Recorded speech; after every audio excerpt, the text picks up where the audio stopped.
발 좀 쉬려다 통장이 반토막 났습니다. 믿기시나요?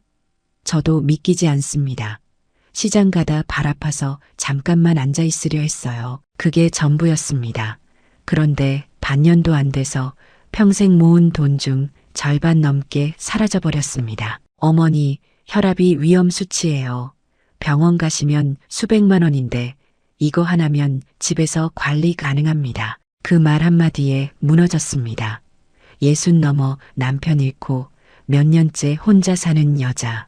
건강검진에서 경계 수치 나온 사람. 자식 짐대기 싫어서 병원도 미루던 사람. 저는 평생 철물점 장부 정리하던 꼼꼼한 사람이었어요.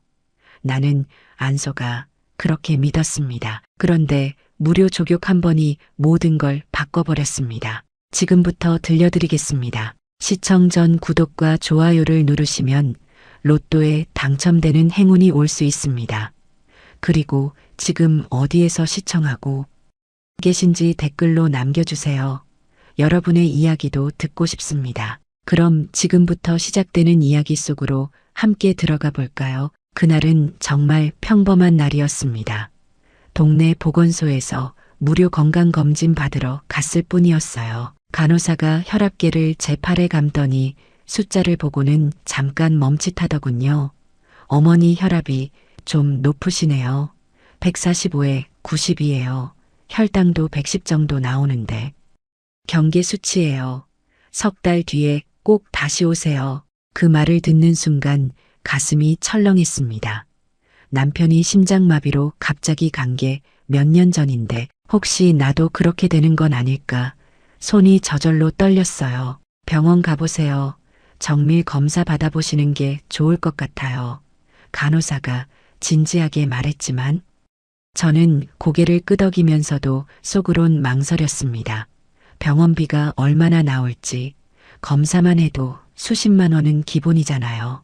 혹시 입원이라도 하면 어쩌나. 아들 태식이는 계약직이라 월급이 빠듯해요.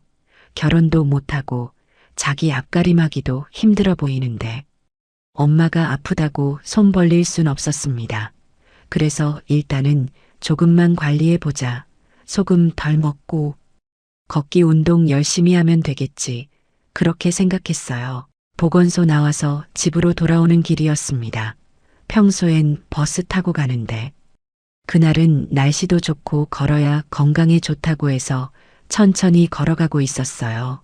시장 앞을 지나가는데 발이 뻐근하게 아프기 시작했습니다. 나이가 드니까 조금만 걸어도 발바닥이 화끈거리고 무릎이 욱신거려요. 벤치라도 있으면 좀 쉬고 가야겠다 싶었는데 마침 건물 유리창에 현수막이 붙어 있더군요. 무료 족욕 체험, 혈압 혈당, 무료 체크, 어르신 환영. 그 글자를 보는 순간 발걸음이 멈췄습니다. 족욕이라니. 따뜻한 물에 발 좀 담그면 시원하겠다. 게다가 혈압도 공짜로 재준다니. 아까 보건소에서 높게 나왔는데 한 번 더 재봐야겠다. 그냥 잠깐 쉬다 가는 거니까 뭐 그런 가벼운 마음이었어요. 문을 열고 들어갔습니다. 안은 생각보다 넓고 깨끗했어요. 에어컨 바람이 시원하게 나오고 의자가 줄지어 놓여 있었습니다. 벌써 할머니, 할아버지 몇 분이 앉아 계시더군요. 어서 오세요. 젊은 여직원이 환하게 웃으며 다가왔습니다. 처음 오셨어요? 여기 앉으세요. 발 좀 쉬시고 가세요. 그 목소리가 참 다정했어요. 저를 어머니라고 부르며 의자를 빼주고 가방도 받아주더니 물까지 따라줬습니다. 일단 혈압부터 재볼까요? 직원이 전자혈압계를 가져와서 제 팔에 감았습니다. 기계에서 삑 소리가 나더니 숫자가 떴어요. 어머니 혈압이 148에 90이네요. 조금 높으신데 괜찮으세요? 요즘 어디 불편하신 데 없으세요? 아까 보건소에서도 높다고 했어요. 그래서 좀 걱정이에요. 제가 솔직하게 말했습니다. 직원이 고개를 끄덕이며 걱정스러운 표정을 지었어요. 그럼 더 조심하셔야 해요. 혈압은 방치하면 무서운 거니까요. 근데 병원은 가보셨어요? 아직이요. 일단 좀 지켜보려고요. 제가 대답하자 직원이 이해한다는 듯 웃었습니다. 그러시겠어요. 병원비 부담되시죠? 요즘 어르신들 다 그래요. 그래서 여기 오시는 분들이 많아요. 일단 족욕하시면서 좀 쉬세요. 발도 붓고 힘드셨죠? 직원이 족욕기에 따뜻한 물을 받아주더니 수건도 옆에 놓아줬습니다. 발을 물에 담그는 순간 아 하는 소리가 절로 나왔어요. 따뜻한 물이 발을 감싸며 피로가 스르르 풀리는 느낌이었습니다. 편하시죠? 여기 매일 오셔도 돼요. 공짜니까 부담 갖지 마세요. 직원이 웃으며 말했습니다. 그날 저는 한 30분쯤 앉아 있었던 것 같아요. 발 담그고 있으니 정말 편하더라고요. 옆에 앉은 할머니 한 분이 말을 걸었습니다. 저기요, 여기 처음이세요? 나 윤정숙인데. 나도 며칠 전부터 다니고 있어요. 여기 좋아요. 공짜로 이것저것 받을 수 있고 그렇구나 싶었습니다.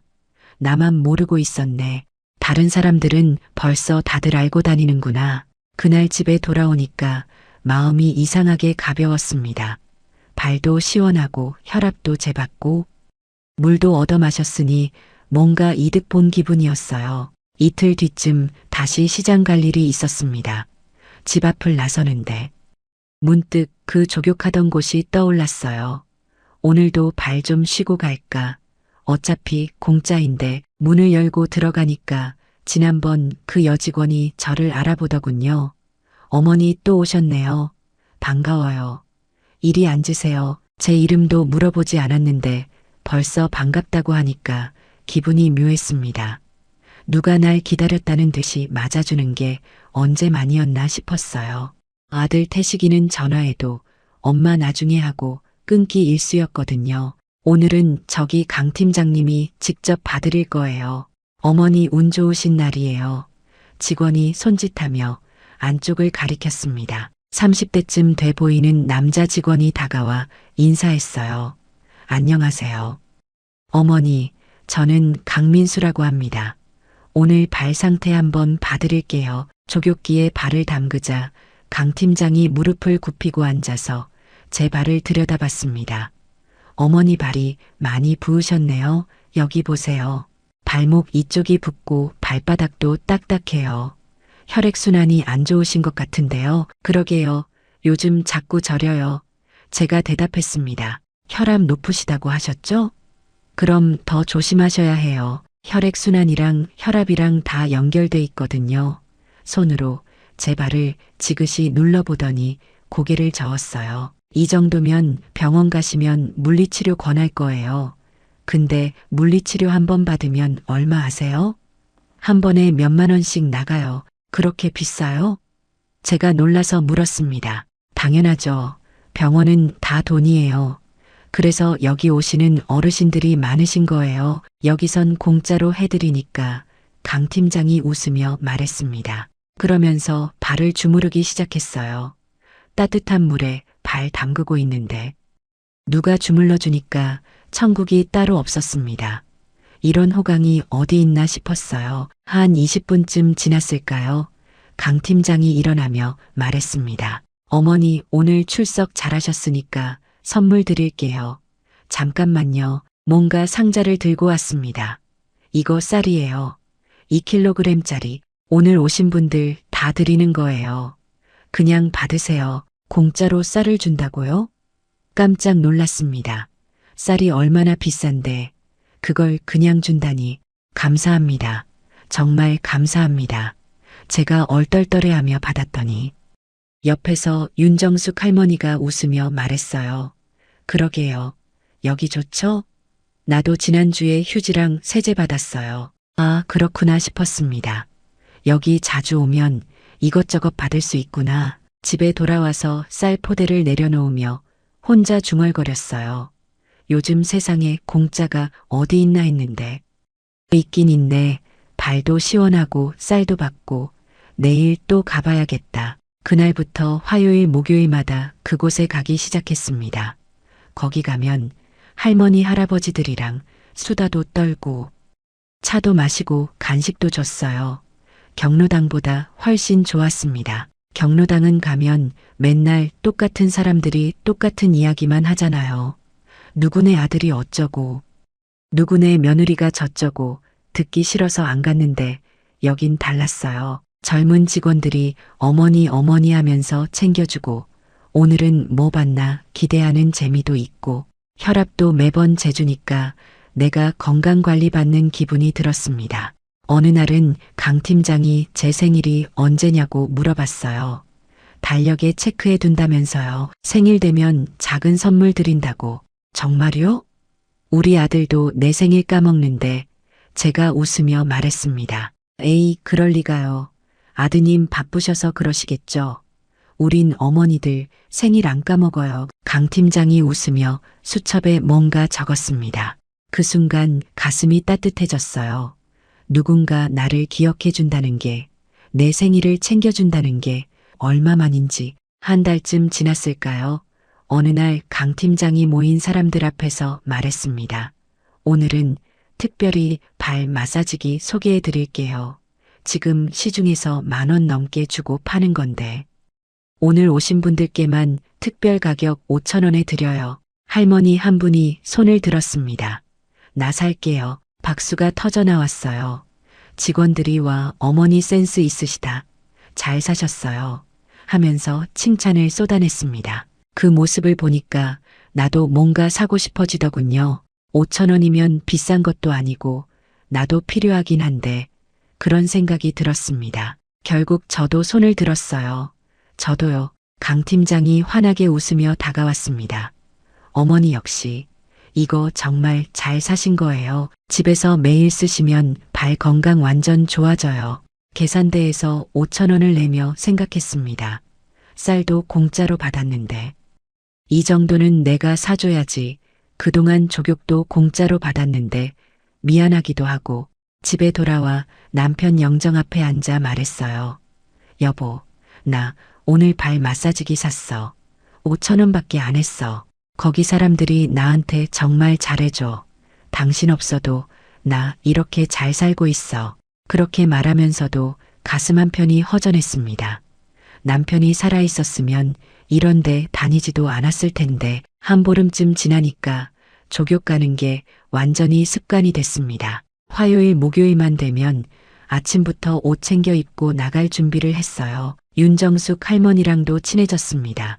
거기서 만나면 같이 앉아서 수다 떨고 집에 갈 때도 같이 가곤 했어요. 그런데 그날은 분위기가 조금 달랐습니다. 강 팀장이 앞에서 뭔가 박스를 들고 있었거든요. 오늘은 특별한 제품 소개해 드릴게요. 찜질팩인데요.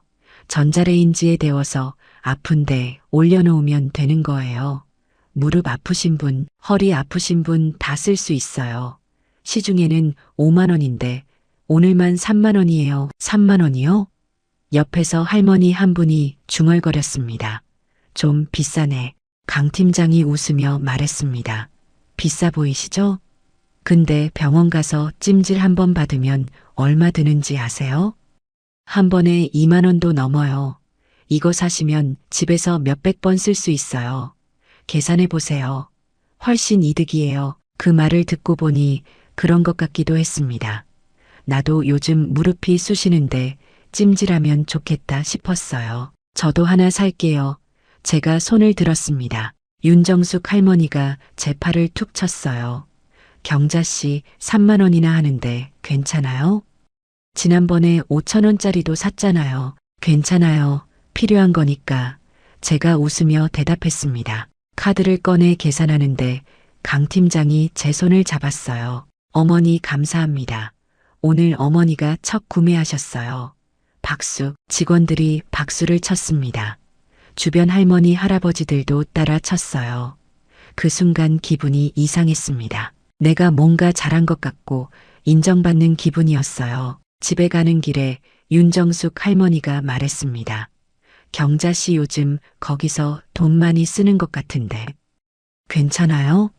나는 좀 조심해야겠어요. 자꾸 뭘 사라고 하니까. 괜찮아요. 나도 조심하고 있어요. 필요한 것만 사는 거예요. 제가 대답했지만 속으로는 조금 찔렸습니다. 일주일 뒤 또 갔습니다. 강 팀장이 이번엔 발찜질기를 들고 나왔어요. 이번엔 정말 좋은 거예요. 발찜질기인데 집에서 TV 보면서 발 넣어놓기만 하면 돼요. 혈액순환에 최고예요.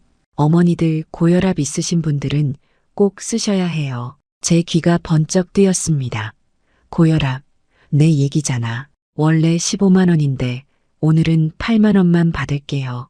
강 팀장이 말했습니다. 8만 원 좀 비싸다 싶었지만 혈액순환에 좋다니까 솔깃했어요.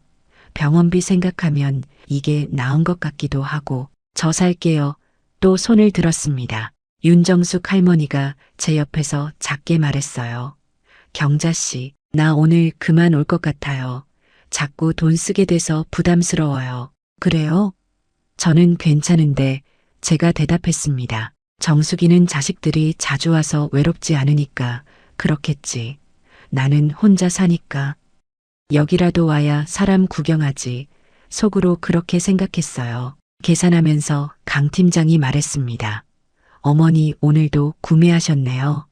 역시 센스 있으세요. 이거 진짜 잘 사신 거예요. 그 말 한마디에 기분이 좋아졌습니다.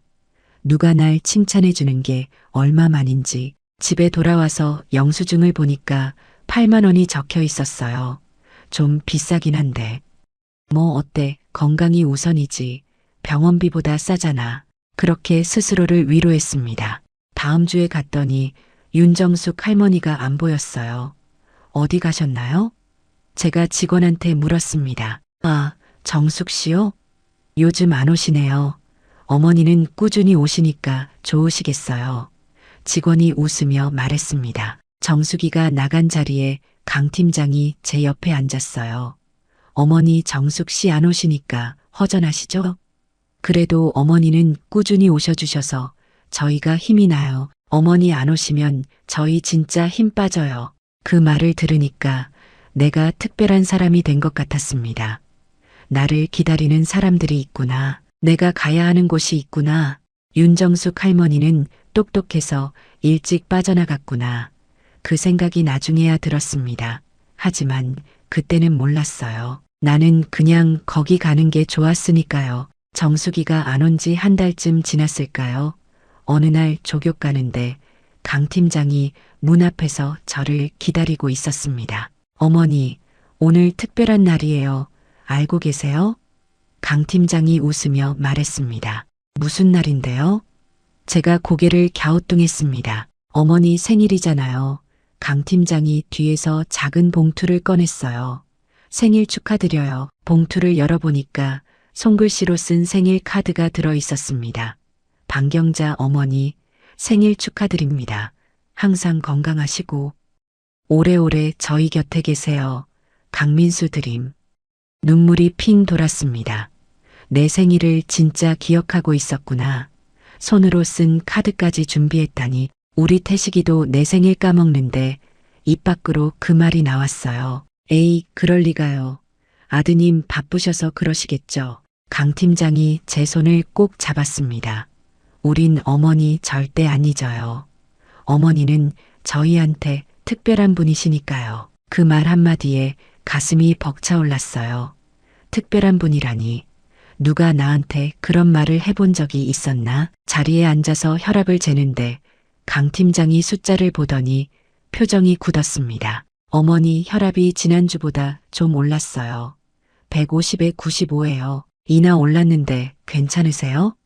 요즘 스트레스 받으시는 일 있으세요? 아니요, 별일 없는데요. 제가 당황해서 말했습니다. 그래도 조심하셔야 해요. 혈압이 이렇게 오르락 내리락 하면 위험해요. 강 팀장이 진지하게 말했습니다. 정말요? 그럼 어떡하죠? 가슴이 철렁했습니다. 병원 가셔야 하는데 가기 싫으시죠? 강 팀장이 한숨을 쉬었어요. 어머니 같은 분들 많아요. 병원비 부담되시니까. 그렇죠. 검사만 해도 돈이 얼마나 나올지. 제가 고개를 끄덕였습니다. 그래서 말인데요. 오늘 특별히 좋은 제품 하나 보여드릴게요. 잠깐만요. 강 팀장이 일어나더니 뭔가를 가지고 왔습니다. 다리 온열기였어요. 무릎부터 발목까지 감싸는 긴 형태의 제품이었습니다. 이거 쓰시면 다리 혈액순환 확 좋아져요. 혈액순환 되면 혈압도 안정되고요. 병원에서 물리치료 받는 거랑 비슷한 효과예요. 근데 병원은 한 번에 몇만 원씩 받잖아요. 이건 한 번 사시면 평생 쓰는 거예요. 얼마예요? 제가 조심스럽게 물었습니다. 원래는 150만 원인데요. 강 팀장이 목소리를 낮췄어요. 어머니는 저희 VIP 고객이시니까 특별히 90만 원만 받을게요. 90만 원, 숨이 턱 막혔습니다. 그건 너무 비싼 거 아닌가요? 비싸 보이시죠? 근데 생각해 보세요. 병원 물리치료 한 번에 3만 원이라고 치면 30번만 가면 90만 원이에요. 이건 몇백 번 쓸 수 있어요. 게다가 어머니 혈압 지금 위험 수치예요. 강 팀장이 진지하게 말했습니다. 그 말을 듣고 있으니까 머릿속이 복잡해졌어요. 90만 원은 큰 돈인데, 하지만 병원비 생각하면 어머니, 제가 솔직히 말씀드릴게요. 강 팀장이 의자를 당겨 제 옆에 앉았습니다. 저희 어머니도 혈압 때문에 고생하셨거든요. 약 먹고 병원 다니고 했는데 돈이 엄청 들어갔어요. 그때 이런 거라도 있었으면 얼마나 좋았을까. 진심으로 그렇게 생각해요. 강 팀장 눈빛이 진지했습니다. 거짓말하는 것 같지 않았어요. 생각 좀 해볼게요. 제가 말했습니다. 물론이죠. 천천히 생각하세요.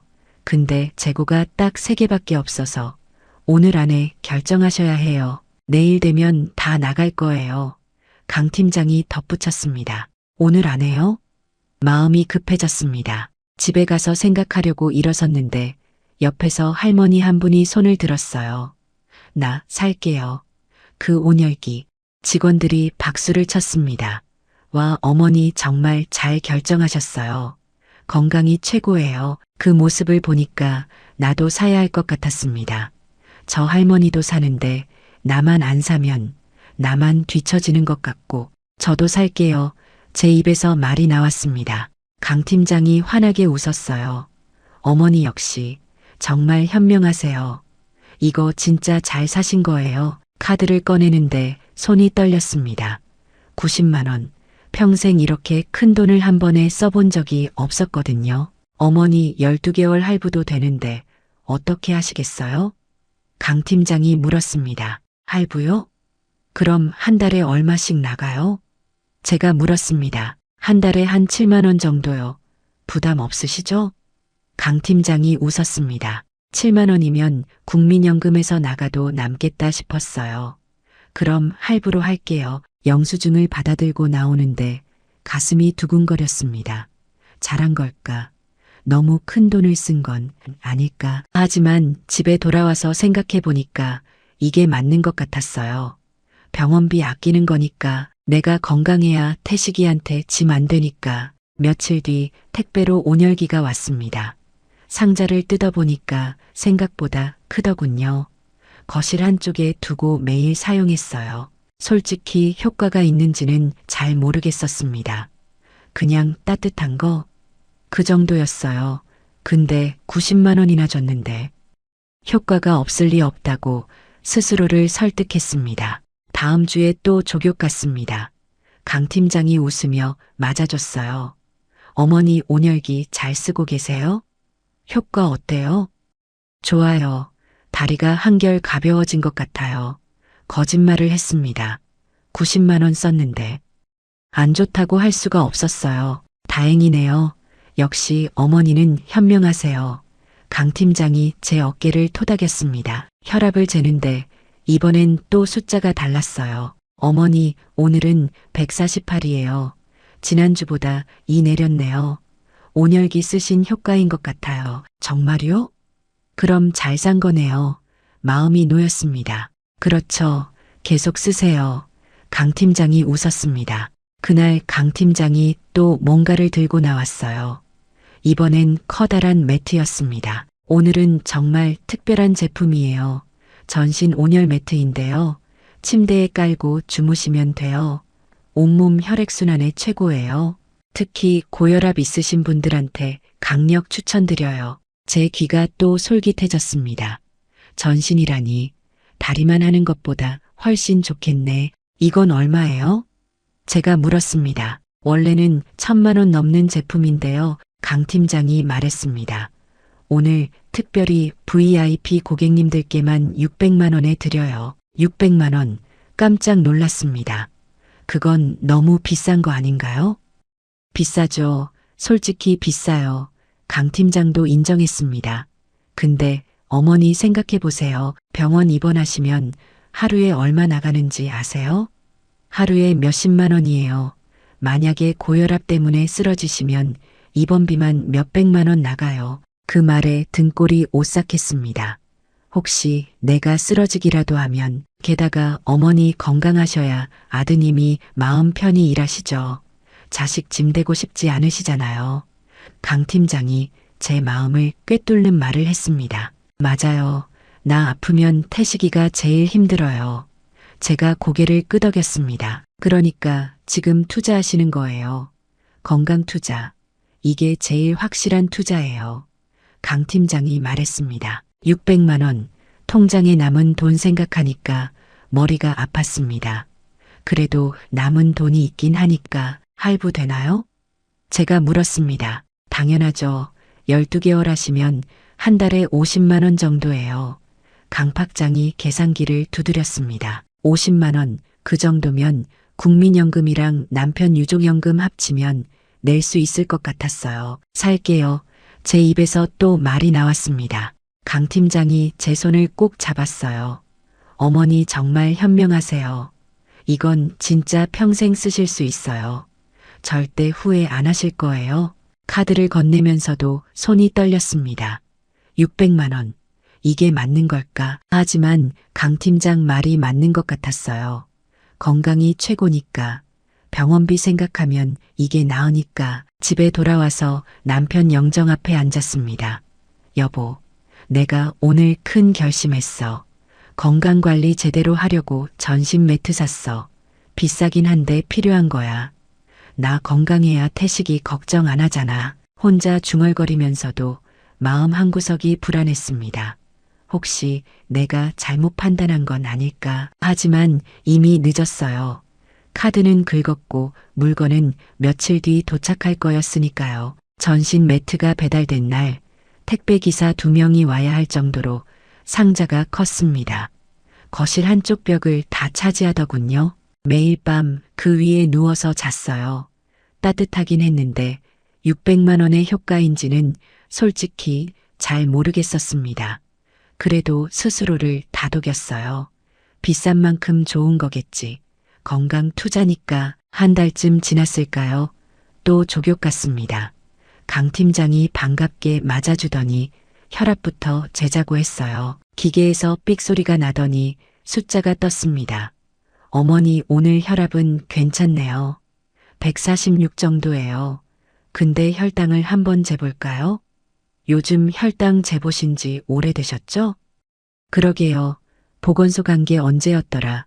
몇 달은 된 것 같았어요. 손가락 끝을 살짝 찌르더니 피를 한 방울 짜냈습니다. 기계에 대고 잠깐 기다리더니 강 팀장 표정이 굳었어요. 어머니 혈당이 120 넘었어요. 이거 위험한데요. 공복 혈당이 이 정도면 당뇨 경계예요. 병원 가보셨어요? 아니요, 안 갔어요. 가슴이 철렁했습니다. 어머니, 이거 방치하시면 안 돼요. 당뇨 오면 진짜 큰일 나요. 강 팍장이 심각하게 말했습니다. 혈압도 높으신데 혈당까지 이러시면 그럼 어떡해요?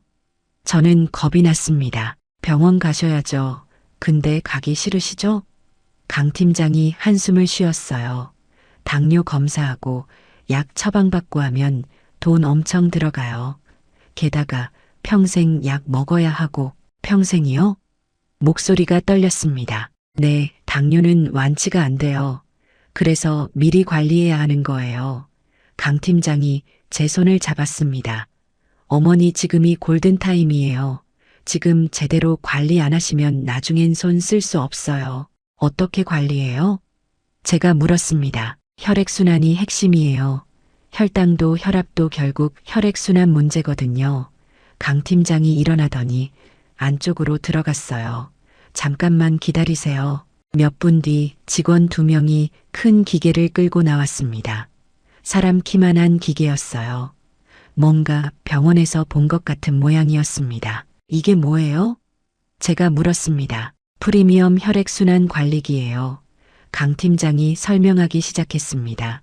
병원에서 쓰는 거랑 똑같은 원리예요. 여기 앉으시면 발부터 다리, 허리, 등, 팔까지 전신 혈액순환을 동시에 관리해줘요. 의자처럼 생긴 기계에 앉는 부분이 있었고 팔, 다리를 넣는 부분이 따로 있었습니다. 한번 앉아보시겠어요? 강 팀장이 권했습니다. 앉아보니까 팔과 다리가 부드럽게 눌렸다 풀렸다 했어요. 따뜻한 기운이 온몸으로 퍼지는 느낌이었습니다. 어때세요? 기분 좋으시죠? 이게 혈액순환 되는 거예요. 강 팀장이 웃었습니다. 하루 30분씩만 쓰시면 혈압도 혈당도 관리돼요. 병원 안 가셔도 돼요. 이거 얼마예요? 조심스럽게 물었습니다. 강 팀장이 잠깐 말을 멈추더니 의자를 당겨 제 앞에 앉았어요. 솔직히 말씀드릴게요. 이거 원래는 의료기기급이라서 몇 천만 원 해요. 근데 어머니는 저희 최우수 고객이시잖아요. 특별히 해드릴게요. 얼마인데요? 제가 다시 물었습니다. 3,500만 원이에요. 강 팀장이 조용히 말했습니다. 숨이 턱 막혔습니다. 3,500만 원이요? 그건 너무 큰 돈이잖아요. 비싸죠. 저도 알아요. 강 팀장이 고개를 끄덕였습니다. 근데 생각해보세요. 어머니 당뇨 오면 평생 병원비가 얼마 들어가는지 아세요? 한 달에 약값만 몇십만 원이에요. 1년이면 몇백만 원, 10년이면 몇천만 원이에요. 그 말을 듣고 있으니까 머리가 복잡해졌습니다. 게다가 중풍이라도 오시면 어쩌려고요? 강 팀장이 목소리를 낮췄어요. 제 고모가 혈압 관리 안 하다가 중풍 왔어요. 지금 반신불수예요. 요양병원비만 한 달에 200만 원 넘게 나가요. 등골이 오싹했습니다. 나도 그렇게 되는 건 아닐까. 어머니 아프시면 제일 힘든 게 누구예요? 아드님이에요. 강 팀장이 제 손을 꼭 잡았습니다. 지금 건강관리 안 하시면 나중에 태식 씨가 짐지는 거예요. 효자 아들 괴롭히고 싶으세요? 아니요, 절대 아니에요. 제가 고개를 저었습니다. 태식이는 그냥 자기 인생 살면 돼요. 엄마 걱정은 안 해도 되고. 그럼 지금 투자하셔야죠. 3,500만 원이 크게 느껴지시겠지만 어머니 평생 건강 생각하면 싼 거예요.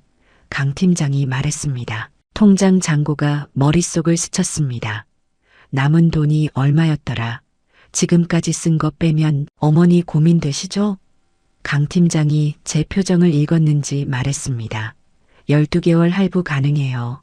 한 달에 한 290만 원 정도예요. 290만 원, 국민연금이랑 유족연금 합치면 될 것 같았어요. 빠듯하긴 하지만, 근데요, 어머니 강 팀장이 시계를 보더니 말했습니다. 이거 재고가 딱 하나밖에 없어요. 오늘 다른 분이 예약하셨는데 오후 3시까지 결제 안 하시면 어머니 드리기로 했어요. 지금 2시 반이에요. 지금 결정해야 해요? 마음이 급해졌습니다. 네, 죄송하지만 그래요. 이거 인기가 너무 많아서. 강 팀장이 미안한 표정을 지었습니다. 할게요. 그 말이 제 입에서 나왔습니다. 살게요. 정말요? 어머니 정말 잘 결정하셨어요. 강 팀장이 벌떡 일어나 다른 직원들을 불렀습니다. 경자 어머니 결정하셨어요. 박수. 직원들이 우르르 나와서 박수를 쳤습니다. 주변 할머니 할아버지들도 따라 쳤어요. 어머니 최고세요. 건강이 최고예요. 이거 평생 쓰세요. 직원들이 입을 모아 말했습니다. 카드를 꺼내는데 손이 마구 떨렸습니다. 3,500만 원. 평생 이렇게 큰 돈을 한 번에 결제해 본 적이 없었어요. 12개월 할부 맞으시죠? 직원이 단말기를 조작했습니다. 네, 제가 대답했습니다. 영수증이 길게 나왔어요. 그걸 받아들고 있는데 강 팀장이 말했습니다.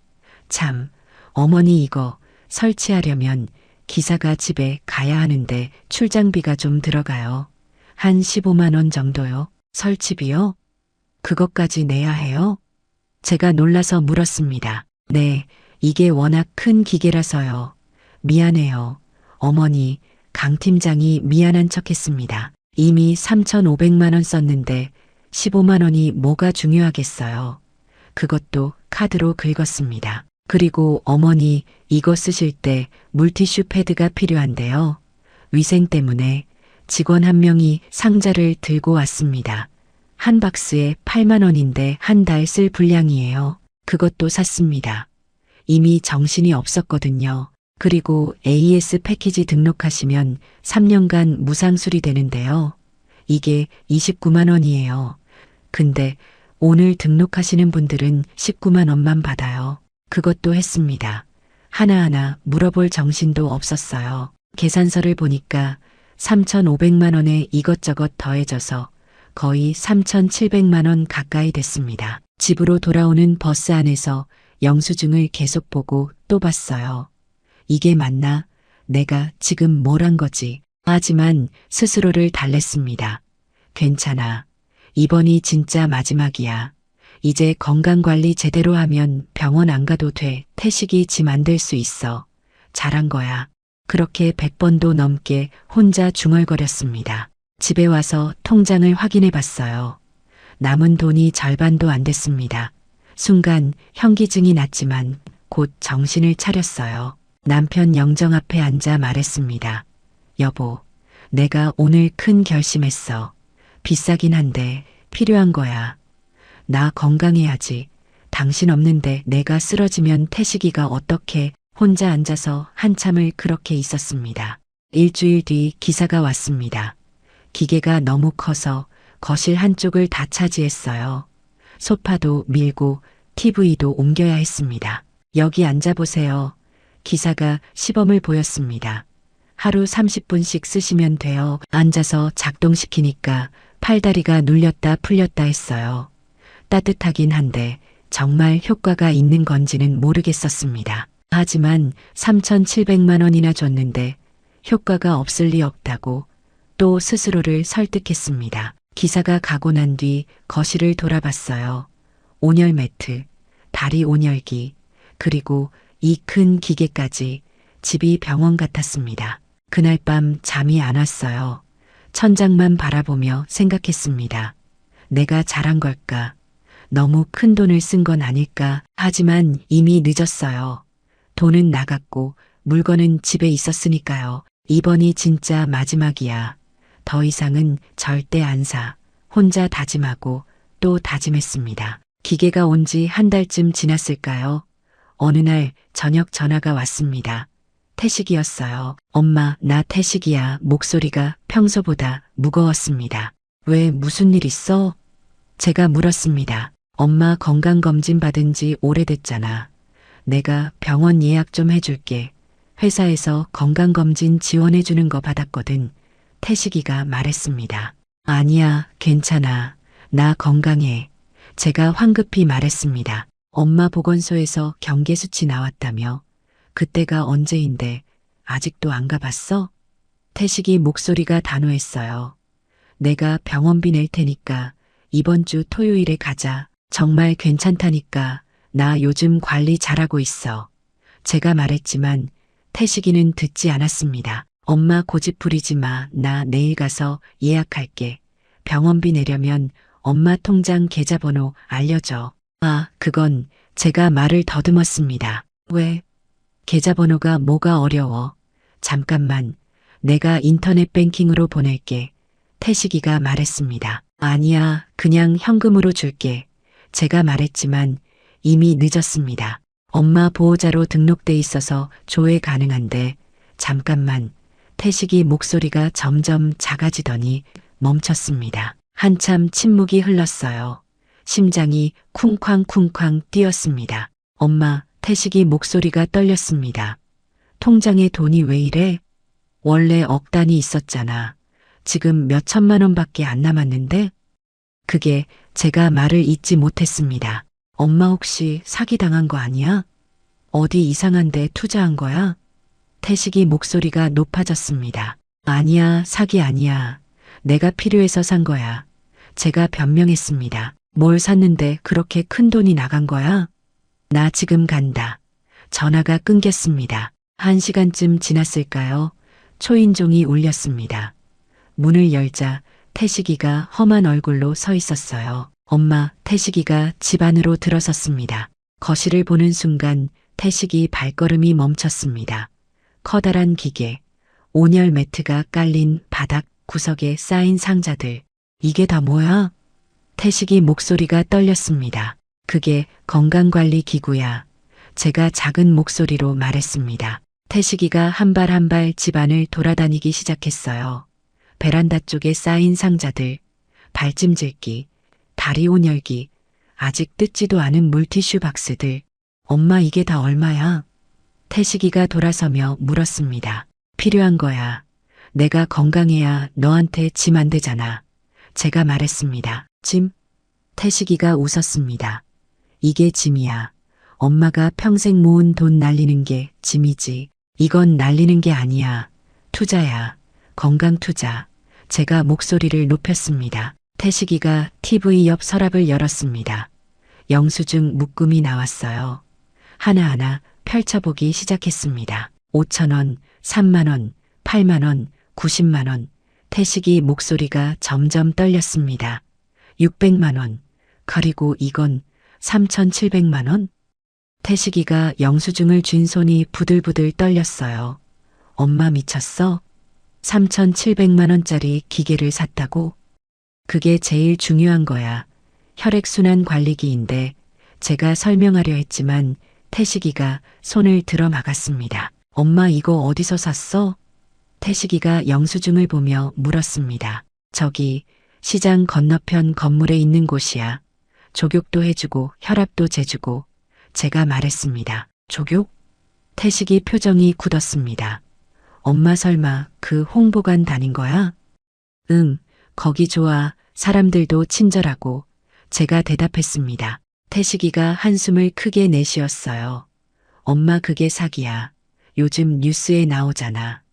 노인들 상대로 무료로 족욕해준다고 해서 끌어들이고 비싼 거 팔아먹는 거. 아니야, 거긴 진짜야. 강 팀장님이 얼마나 친절한데. 제가 반박했습니다. 강 팀장? 태식이가 비웃었습니다. 그게 다 상술이야. 엄마 생일 기억해주고 어머니 하는 거. 다 물건 팔려고 하는 짓이야. 아니야, 진짜 날 걱정해서 그러는 거야. 제 목소리가 떨렸습니다. 태식이가 제 앞에 무릎을 꿇고 앉았습니다. 엄마 나 지금 제대로 말 안 통해. 그 사람들한테 완전히 세뇌당한 것 같아. 난 안 당했어. 제가 고개를 저었습니다. 엄마, 태식이 눈에 눈물이 맺혔습니다. 나 얼마나 아끼고 아껴서 사는지 알아? 밥도 제대로 못 먹고 옷도 몇 년째 같은 거 입고 데이트도 못해서 여자친구한테 차이고 그렇게 사는 이유가 뭔지 알아? 엄마한테 부담 안 주려고 그러는 거야. 태식아, 제 눈에서도 눈물이 났습니다. 근데 엄마는 지금 나 몰래 몇 천만 원을 날린 거야. 태식이 목소리가 떨렸습니다. 이게 몇 천만 원이 어디서 나온 돈인지 알아? 아빠가 30년 넘게 철물점 하면서 손 닳도록 일해서 모은 돈이야. 알아. 나도 알아. 제가 흐느꼈습니다. 그럼 왜 이래? 왜 병원비 아깝다고 안 가면서 이런 쓸데없는 데는 몇 천만 원을 쓰는 거야? 태식이가 소리쳤습니다. 쓸데없는 게 아니야. 내 건강 관리하는 거야. 제가 맞섰습니다. 엄마, 태식이가 제 손을 잡았습니다. 발 씻는데 1,000원도 안 들어. 족욕 한 번 하는데 돈 안 들어. 근데 거기서 몇 천만 원 쓴 거야. 정신 좀 차려. 그 말에 가슴이 뜨끔했습니다. 이거 다 환불받아야 해. 태식이가 일어서며 말했습니다. 내일 나랑 같이 가자. 당장 환불 요구할 거야. 안 돼. 환불 안 해.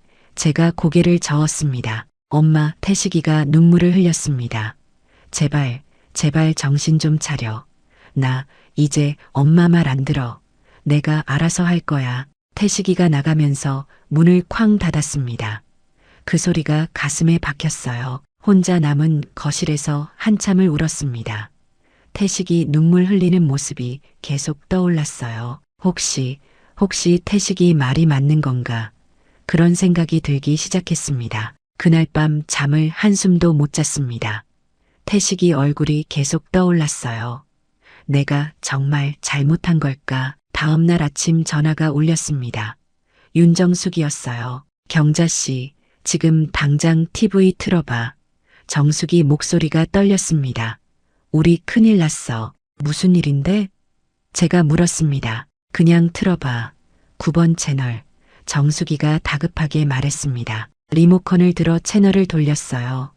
뉴스가 나오고 있었습니다. 앵커가 심각한 표정으로 말했습니다. 노인을 대상으로 한 홍보관 사기가 또다시 적발됐습니다. 무료 족욕과 건강검진을 미끼로 노인들을 끌어모은 뒤고가의 건강기기를 판매한 일당이 경찰에 붙잡혔는데요. 화면이 바뀌었습니다. 익숙한 건물이 보였어요. 제가 다니던 그곳이었습니다. 손에서 리모컨이 떨어졌습니다. 이들은 무료 족욕과 혈압 측정을 제공하며 노인들의 신뢰를 얻은 뒤 단계적으로 고가 제품을 판매한 것으로 드러났습니다. 피해자는 수십 명, 피해액은 수억 원에 달하는 것으로 추정됩니다. 화면에 모자이크 처리된 강 팀장으로 보이는 사람이 나왔어요. 어르신들 외로우시니까 친절하게 대하면 다 믿으세요. 생일도 챙겨드리고 이름도 불러드리고 제가 받았던 생일 카드가 떠올랐습니다. 판매한 제품들은 시중가의 몇 배에 달하는 것으로 확인됐으며 환불은 거의 불가능한 것으로 알려졌습니다. 전화기 너머로 정숙이 목소리가 들렸어요. 경자씨, 들려? 우리 다 당한 거야. 나는 말이 안 나왔습니다. 나는 이번 가구 이상해서 안 갔거든. 그때 경자씨도 같이 끊었으면 좋았을 텐데. 정숙이가 한숨 쉬었습니다. 경자씨 얼마나 샀어? 많이. 제 목소리가 떨렸습니다. 환불받아야 해. 지금 당장 거기 가봐. 정숙이가 말했습니다. 전화를 끊고 옷을 주섬주섬 입었어요. 택시를 타고 그곳으로 갔습니다. 건물 앞에 도착했을 때 이미 할머니, 할아버지 여러분이 모여 있었습니다. 다들 제가 아는 얼굴들이었어요. 문은 굳게 닫혀 있었습니다. 간판도 내려져 있었고요. 저기요, 문 좀 열어요. 한 할머니가 문을 두드렸습니다. 우리 돈 돌려줘요. 아무 대답이 없었습니다. 경비 아저씨가 나왔어요. 거기 며칠 전에 다 빠져나갔어요. 짐 싸서 다 갔다고요. 그럼 우리 돈은요? 할머니가 울먹였습니다. 나도 몰라요. 경찰한테 신고하세요. 경비 아저씨가 고개를 저었습니다. 다리에 힘이 풀렸습니다. 벽에 기대서 겨우 서 있었어요. 옆에 있던 할아버지 한 분이 말했습니다. 나는 2천만 원 날렸어. 퇴직금 반이 날아갔다고. 나는 1,500만 원. 할머니 한 분이 울었습니다. 저는 아무 말도 할 수 없었어요. 제가 쓴 돈은 그보다 훨씬 많았으니까요. 집으로 돌아오는 길이 막막했습니다. 텅 빈 건물 앞에 섰던 그 순간이 계속 떠올랐어요. 현관문을 열고 들어가니 태식이가 거실에 앉아 있었습니다. 회사도 안 가고 기다리고 있었던 거예요. 엄마, 태식이가 일어섰습니다. 저는 그대로 주저앉았습니다. 태식아, 내 말이 맞았어. 내가 당한 거 맞아. 태식이가 달려와 저를 안았습니다. 엄마, TV에 나왔어. 뉴스에. 제가 울먹였습니다. 환불도 못 받아. 다 도망갔어. 태식이도 울었습니다. 우리 둘이 한참을 그렇게 안고 울었어요. 한참 뒤에 태식이가 말했습니다. 엄마 물건들 정리하자. 쓸 수 있는 건 쓰고 안 쓰는 건 중고로라도 팔아보자. 정말 미안해. 제가 계속 말했습니다. 됐어. 엄마. 태식이가 제 손을 잡았습니다. 이제 그만하고 우리 정리하자. 그날부터 일주일 동안 태식이랑 같이 집을 정리했어요. 큰 기계는 중고로 내놨지만 사는 사람이 없었습니다. 3,700만 원짜리가 100만 원에도 안 팔렸어요. 온열 매트도 다리 온열기도 다 그랬습니다. 아무도 사려고 하지 않았어요. 소비자 상담센터에도 전화해 봤습니다. 환불은 어렵다고 했어요. 회사가 폐업했고 연락도 안 된다고요. 결국 방 한쪽 구석에 쌓아둘 수밖에 없었습니다. 몇 천만 원짜리 물건들이 그냥 짐이 돼버렸어요. 정리하면서 영수증을 다 모아봤습니다. 총 얼마를 썼는지 계산해 봤어요. 5천만 원이 넘었습니다. 그 숫자를 보는 순간 눈앞이 깜깜해졌어요. 남편이 평생 모은 돈, 제가 7년 동안 한 푼도 안 쓰고 모은 돈 반이 사라진 겁니다. 태식이가 제 어깨를 안았습니다. 엄마 이제 그만 생각해. 지나간 일이야. 어떻게 그만 생각해. 제가 울었습니다. 그래도 엄마 건강한 게 다행이야. 태식이가 말했습니다. 돈은 다시 모으면 돼. 하지만 저는 알고 있었어요. 이 나이에 5천만 원을 다시 모으는 건 불가능하다는 거려. 며칠 뒤 정수기가 집으로 찾아왔습니다. 경자 씨 괜찮아? 얼마나 잃었어? 많이, 제가 대답했습니다. 나도 뉴스 보고 깜짝 놀랐어. 정수기가 한숨 쉬었습니다. 그때 같이 끊을 걸 그랬어. 정수기는 현명했어. 이번 가구 바로 알아챘잖아. 제가 말했습니다. 그냥 운이 좋았던 거야. 정수기가 제 손을 잡았습니다. 우리 애들이 자주 와서 외롭지 않았으니까. 경자 씨는 혼자 계시니까 더 의지하게 됐을 거야. 그 말에 눈물이 났습니다. 맞아요. 저는 외로웠어요. 누가 저를 어머니라고 불러주고 챙겨주는 게 너무 좋았어요. 이제라도 알았으니 다행이야. 정수기가 말했습니다. 하지만 대가가 너무 컸습니다. 5천만 원, 그 숫자가 계속 머릿속을 떠나지 않았어요. 그 일이 있고 나서 몇 달이 지났습니다. 지금 제 통장엔 남편이 평생 모은 돈의 절반도 안 남아 있어요. 5천만 원 넘게 날렸으니까요. 거실 한쪽엔 여전히 그 큰 기계가 서 있습니다.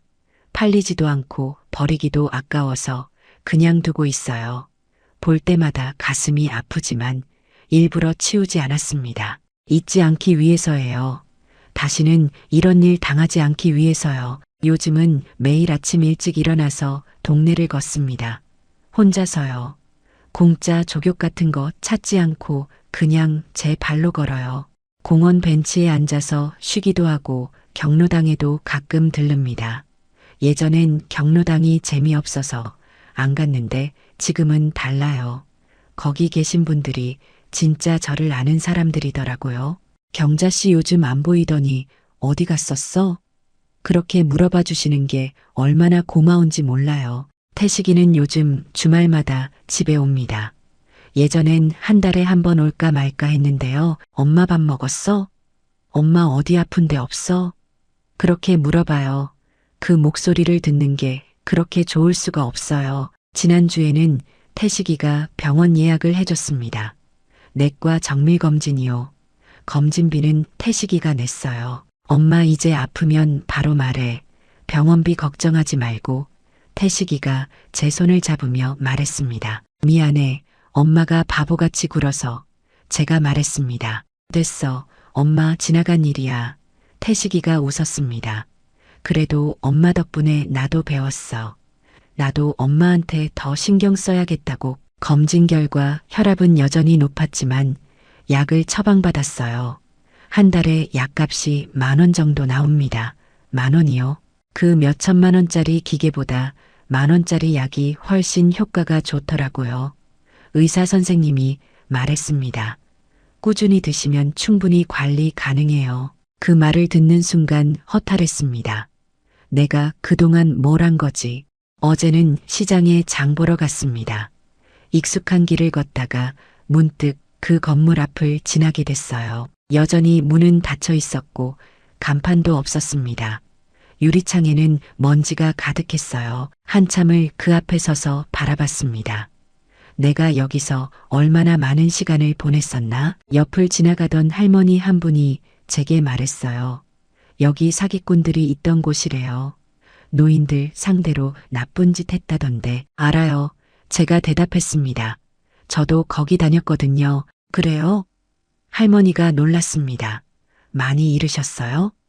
많이요. 제가 웃었습니다. 정말 많이요. 할머니가 한숨을 쉬었어요. 요즘 이런 데가 또 생겼다던데 조심하세요. 어디요? 제가 물었습니다. 저쪽 건너편 상가에. 할머니가 손으로 가리켰습니다. 거기도 무료로 뭘 해준다면서 어르신들 모으고 있대요. 가슴이 철렁했습니다. 또 생긴 거예요. 이름만 바꿔서 제발 거기는 안 가셨으면 좋겠어요. 제가 할머니 손을 잡았습니다. 무료는 없어요. 공짜는 절대 없어요. 알아요. 할머니가 고개를 끄덕였습니다. 나는 안 가요. 자식들이 자주 와서 외롭지 않거든요. 그 말에 가슴이 찡했습니다. 맞아요. 외로우면 가게 돼요. 누가 날 챙겨주고 어머니라고 불러주면 빠지게 돼요. 집으로 돌아오는 길에 생각했습니다. 내가 왜 그랬을까? 외로워서였어요. 누가 날 봐주고 기억해주고 챙겨주는 게 그렇게 좋았던 거예요. 돈 쓰는 곳만 환영받는다는 걸 이제야 알았습니다. 공짜로 주는 건 결국 나중에 더 큰 걸 받아가려는 미끼였다는 것도요. 지금 돌이켜 생각해보면 신호는 있었어요. 윤정숙이 이번 가구 끄는 것, 점점 비싼 물건이 나온 것, 오늘만 특가라는 말, 재고 얼마 없다는 협박. 하지만 그때는 보지 못했습니다. 보고 싶지 않았던 거겠죠. 남편 영정 앞에 앉아 말했습니다. 여보, 내가 당신 돈 지키지 못했어. 정말 미안해. 혼자 살면서 외로웠어. 태식이는 바쁘고 친구들도 다 자기 자식들이랑 바쁘고 나만 혼자인 것 같았어. 그래서 누가 날 챙겨준다는 게 너무 좋았어. 어머니라고 불러주고 생일 기억해주고 그게 다 거짓이었는데도 말이야. 이제는 알아. 진짜 날 아끼는 사람이 누구인지. 태식이가 바빠도 나 걱정하고 병원비 내주려고 하고 그게 진짜 사랑이라는 거. 창문을 열었습니다. 따뜻한 바람이 들어왔어요. 베란다에 놔둔 화분에 물을 주면서 생각했습니다. 나 이제 뭐하고 살지? 남은 돈으로 알뜰하게 살아야죠. 국민연금이랑 유족연금으로 충분히 살 수 있어요. 큰 욕심 안 부리면요. 태식이한테 짐 안 되게 건강관리 잘하고 병원 정기적으로 다니고 약 잘 먹고 운동 꾸준히 하고 그리고 다른 분들한테 제 이야기를 해주려고 합니다. 저처럼 당하는 분이 없도록요. 어제 경로당 가서 말했어요. 무료로 뭘 해준다는 곳 조심하세요. 족욕이든 혈압제기든 공짜는 없어요. 나중에 몇 배로 받아가요. 경로당 할머니들이 고개를 끄덕였습니다. 맞아요. 우리도 조심해야지. 한 분이 말했어요. 경자 씨 용기 있네. 자기가 당한 거 이렇게 말하기 쉽지 않은데 부끄러워요. 제가 말했습니다. 하지만 숨기면 또 다른 분이 당하잖아요. 지금 이 이야기를 듣고 계신 여러분께도 말씀드리고 싶어요. 무료는 없습니다. 공짜로 주는 건 나중에 더 큰 걸 받아가려는 미끼예요. 이번 가보고 이상하면 바로 끊으세요. 윤정숙처럼요. 계속 다니면 저처럼 됩니다. 혼자 결정하지 마세요. 자식한테 숨기지 마세요. 부담 준다고 생각하지 말고 꼭 상의하세요. 오늘만 특가, 재고 얼마 없다. 이런 말에 속지 마세요. 내일도 있고 모레도 있어요. 어머니 하면서 생일 챙겨주고 이름 불러주는 거 다 상술이에요. 진짜로 날 아끼는 게 아니에요. 그리고 제일 중요한 건 외로우면 경로당 가세요. 복지관 가세요. 진짜 사람들이 있는 곳으로 가세요. 돈 쓰는 곳에서는 환영받아도 그건 가짜예요. 돈이 떨어지면 그 환영도 사라져요. 지금도 이런 곳이 계속 생기고 있습니다. 이름만 바꿔서요. 건강체험관, 힐링센터, 웰빙클럽. 이름은 달라도 방식은 똑같아요. 여러분 부모님도 조심시켜 드세요. 혼자 사시는 분들, 외로우신 분들이 특히 조심하셔야 해요. 저는 5천만 원 넘게 잃고 나서야 정신을 차렸습니다. 비싼 값을 치렀죠. 하지만 여러분은 안 그러셨으면 좋겠어요. 제 이야기를 들으시고 조심하셨으면 좋겠어요. 지금 창밖을 보니 해가 지고 있습니다. 오늘 하루도 무사히 보냈네요. 내일은 태식이가 온대요. 같이 밥 먹자고요. 그게 그렇게 기다려집니다. 큰 기계도 비싼 온열기도 없지만 아들이 옆에 있으면 그게 제일 따뜻해요. 그걸 이제야 알았습니다. 늦었지만 알아서 다행이에요. 여러분도 소중한 사람 곁에 계세요. 외로워도 이상한 곳 가지 마시고요. 우리의 이 사연이 마음에 남았다면 좋아요를 눌러주세요. 그리고 소중한 사람들과 함께 이 이야기를 나눠주시길 바랍니다. 여러분의 한마디가 누군가에겐 큰 위로가 될 수 있습니다. 영상이 마음에 드셨다면 구독과 좋아요, 응원 부탁드립니다. 감사합니다. 지금 안 사면 평생 후회하십니다. 선생님, 제자가 그렇게 말했습니다. 저는 고민했어요. 염창동 아파트 한 채로 조용히 살까? 아니면 신도시에 한 채 더 늘릴까? 결국 욕심을 냈습니다. 아니, 욕심이 아니라 제자를 믿었다고 생각했죠.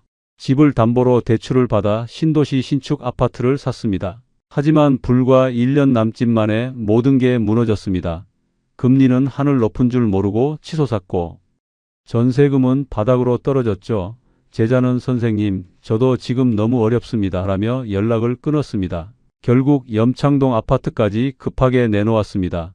지금 지켰으면 재건축으로 대박이었을 그 집을요.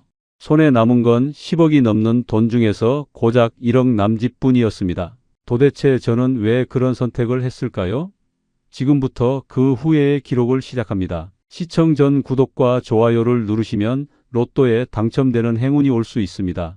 그리고 지금 어디에서 시청하고 계신지 댓글로 남겨주세요. 여러분의 이야기도 듣고 싶습니다.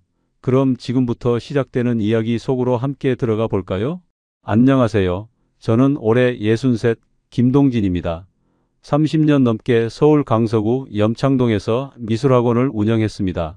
아침 9시에 문 열고 밤 10시에 셔터 내리는 살, 그렇게 평생을 학생들 앞에서 붓을 들고 살아왔습니다. 미대 입시 준비생들 가르치고 주말엔 취미반 어르신들 그림 지도하며 하루하루를 보냈죠. 손에 물감 묻히고 테레피뉴 냄새 맡으며 보낸 세월이 어느덧 30년이 넘었습니다. 그렇게 모은 돈으로 염창동에 작은 아파트 한 채를 장만했습니다. 시세로 10억 남짓 되는 곳이었어요. 평수는 크지 않았지만 우리 부부에겐 평생의 보금자리였습니다. 학원 건물은 월세로 쓰고 있었고 적금도 꼬박꼬박 부었습니다. 통장에 3억 정도 모아뒀죠. 아내는 늘 학원 행정 일을 도맡아 했습니다. 학생 관리하고 수납하고 학부모 상담하며 30년을 함께 버텼습니다. 은퇴할 때쯤엔 국민연금 월 120만 원 정도 나올 거라 생각했습니다. 자영업자라 가입 기간이 짧았거든요. 하지만 염창동 아파트 한 채와 적금 3억이면 충분하다고 믿었습니다. 아들은 이미 결혼해서 분가했고 이제는 부부 둘이서만 조용히 살면 됐으니까요. 병원비 조금, 생활비 조금, 가끔 손주들 용돈 주는 정도면 충분할 거라 생각했습니다. 그래서 늘 마음 한편에는 이 집만 지키면 노후는 걱정 없다는 안도감이 자리 잡고 있었습니다. 언젠가 염창동도 재개발 소식 들리면 더 좋아지겠지 하는 기대도 있었고요. 그런데 말입니다. 인생은 언제나 방심한 틈을 파고드는 법입니다. 은퇴하고 2달쯤 지났을 때였습니다. 학원 정리하고 한가해진 어느 날 오후였죠. 휴대폰이 울렸습니다. 낯익은 이름이 떴어요. 선생님, 저 기억하세요? 20년 전에 선생님께 미대 입시 배운 민수예요. 순간 기억이 스쳐 지나갔습니다. 그래, 민수. 새벽밤까지 무료로 가르쳤던 그 학생. 집안 형편이 어려워서 학원비도 제대로 못 냈던 아이였죠. 민수야, 그럼 잘 지내고 있었니? 네, 선생님. 지금 부동산 중개업 하고 있어요. 선생님 덕분에 인생 바뀌었습니다. 한번 뵙고 싶은데 시간 괜찮으세요? 며칠 뒤 민수를 만났습니다. 염창동 근처 깔끔한 부동산 중개업소였어요. 간판에 민수공인중개사 사무소라고 적혀 있었습니다. 들어서니 민수가 활짝 웃으며 악수를 청했습니다. 선생님, 정말 오랜만입니다. 20년 전 앙상했던 그 학생이 이제는 정장을 쭉 빼입고 자신감 넘치는 모습으로 서 있었습니다. 순간 가슴이 뭉클했습니다. 민수야, 이렇게 잘 됐구나. 선생님이 얼마나 기쁜지 몰라. 민수는 차를 따라주며 말했습니다. 선생님, 솔직히 말씀드리면 저 지금 꽤 잘 나가요. 이 사무소 건물도 제 겁니다. 저는 놀라서 물었습니다. 진짜? 어떻게 그렇게 됐어? 부동산이요. 선생님, 요즘 부동산 하면 대박이에요. 특히 신도시 신축 아파트는 무조건 오릅니다. 그때부터 민수는 이야기를 풀어놓기 시작했습니다. 자기가 어떻게 신도시 아파트 2채를 샀고, 그게 어떻게 올랐는지, 지금 얼마나 수익이 났는지. 선생님, 저 솔직히 갭 투자로 2채 샀는데요. 제 돈은 거의 안 들어갔어요. 전세 끼고 대출 조금 받으면 되거든요. 저는 그 말을 들으며 고개를 끄덕였습니다. 갭 투자라는 말은 들어봤지만 자세히는 몰랐거든요. 그런데 선생님, 지금이 마지막 기회예요. 신도시 신축은 지금 분양가보다 훨씬 오를 겁니다. 제가 봐도 최소 2억은 더 오를 것 같아요. 민수는 책상 위에 신축 아파트 분양 광고를 펼쳐 보였습니다. 깔끔한 아파트 족감도와 주변 환경이 인쇄된 팜플렛이었습니다. 선생님, 여기 한번 보세요. 이 단지 정말 좋아요. 교통도 좋고 학군도 좋고 지금 15억 정도면 살 수 있는데 1년만 지나면 18억은 갑니다. 저는 팜플렛을 넘기며 물었습니다. 그런데 민수야, 15억이면 내가 어떻게 사니? 그런 돈이 어디 있어? 민수가 웃으며 대답했습니다. 선생님, 그게 캡 투자예요. 전세에 10억 끼면 되거든요. 그럼 선생님은 5억만 대출 받으시면 돼요. 5억 대출? 네, 염창동 아파트 담보로 잡으시면 됩니다. 요즘 금리도 낮아서 이자 부담 별로 안 돼요. 그 순간 제 머릿속에서 계산기가 돌아가기 시작했습니다. 염창동 아파트를 담보로 5억 대출, 전세 10억은 세입자가 내주고 그럼 내 돈은 거의 안 들어간다. 근데 민수야, 그게 정말 안전한 거니? 민수는 자신 있게 고개를 끄덕였습니다. 선생님, 제가 선생님 해칠 리 없잖아요. 저도 지금 2채 이렇게 하고 있어요. 정말 괜찮아요. 그 말을 들은 순간 제 마음이 흔들리기 시작했습니다. 민수는 제가 20년 전 무료로 가르쳤던 제자였습니다. 결혼식 때 주례까지 섰던 아이였어요. 그런 제자가 저를 속일 리 없다고 생각했습니다. 집으로 돌아오는 길 내내 머릿속이 복잡했습니다. 지하철 안에서도 집 앞 편의점에서 우유를 사면서도 온통 그 신축 아파트 이야기뿐이었습니다. 집에 들어서자 아내가 저녁 준비하며 물었습니다. 오늘 어디 갔다 왔어? 얼굴이 뭔가 달라 보이는데. 저는 거실 소파에 앉아 한참을 말없이 있다가 입을 열었습니다. 여보, 오늘 민수 만났어. 민수? 20년 전 그 학생? 응, 지금 부동산 중개업 하는데 꽤 잘 됐더라. 건물도 샀대. 아내는 놀란 표정으로 물었습니다. 진짜? 그 집안 형편 어려웠던 애가? 그래, 근데 말이야. 저는 잠시 망설이다 말했습니다. 민수가 그러는데 신도시 아파트 투자하면 좋다고 하더라. 아내의 표정이 굳어졌습니다. 투자? 우리 나이에 무슨 투자야? 아니, 들어봐. 갭 투자라고 있는데 우리 돈은 거의 안 들어간대. 전세 끼고 대출 조금만 받으면 되는 거래. 아내는 고개를 저으며 말했습니다. 그게 무슨 소리야? 대출 받는 게 어디? 우리 돈 안 들어가는 거야. 이자는 누가 내는데? 그건 연금으로 낼 수 있어. 계산해 봤는데. 금리가 지금 1.5% 정도니까 5억 빌리면 한 달에 60만 원 정도야. 60만 원이면 연금에서 반이 나가는 거잖아. 그래도 집값이 오르면 그게 다 우리 돈이야. 민수가 그러는데 1년만 있으면 2억은 오른대. 아내는 여전히 고개를 저었습니다. 민수가 뭘 안다고 그냥 장사하려고 그러는 거 아니야? 그 말에 저는 발끈했습니다. 야, 민수가 어떤 애인데 내가 무료로 가르쳤고 결혼식 주례까지 선 애야. 그런 애가 나한테 거짓말하겠어? 아내는 더 이상 말하지 않았습니다.